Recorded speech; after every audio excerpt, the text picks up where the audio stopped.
అమ్మ ఇక్కడ ఒక వీడియో ప్లే చేస్తాను, ఆ వీడియో చూడండి, దాని తర్వాత మాట్లాడుకుందాం. ఓకేనా? ఎవడు అమ్మ కడుపులోంచి వచ్చినప్పుడు కోట్లు తెచ్చావా? ఈ శరీరం విడిచిపెట్టి వెళ్ళిపోయేటప్పుడు కోట్లు పట్టుకెడతావా? అలెగ్జాండర్ ద వరల్డ్ కాంక్వరర్ అనిపించుకున్నవాడు శరీరం విడిచిపెట్టే ముందు చెప్పుకున్నాడు, శవ పేటికలోంచి 2 చేతులు ఇలా బయట పెట్టేసినవి పాతి పెట్టేసి బయట పైన బోర్డు పెట్టండి.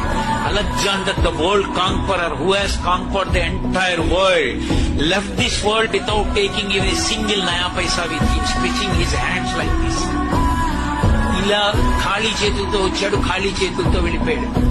నువ్వు పట్టుకెళ్లేది ఏదైనా ఉంటే నీళ్లతో తడిపిన, బట్టతో తుడిచిన, ఎప్పుడూ చెరిగిపోని గీతలు గీసిన శిల్పి ఉన్నాడే పరమేశ్వరుడు.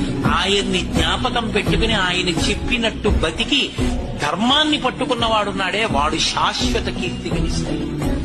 ఆ వంశంలో పుట్టిన కారణం చేత ఆ వంశం అంతా తరిస్తుంది. ఒక రఘుమహారాజు గారు పుట్టాడు, ఇక్ష్వాకు వంశం రఘువంశమైంది. ఒక్క రామచంద్రమూర్తి పుట్టారు, యుగాలు మారిపోయినా రామచంద్రమూర్తి నామం చెప్పుకుంటూనే ఉన్నాం. ఒక ధర్మరాజు గారు మహానుభావుడు, ఆయన పేరు చెప్తే చాలు పరవశించిపోతాం.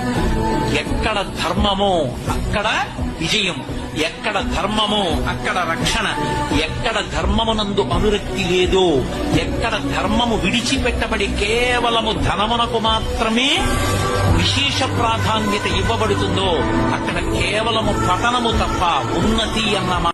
ఒకటి గుర్తుపెట్టుకోవాల్సింది ఏంటంటే, మనం చేసిన పుణ్యం మాత్రమే మనతో వస్తుంది, మనం చేసిన పాపమే మనతో వస్తుంది.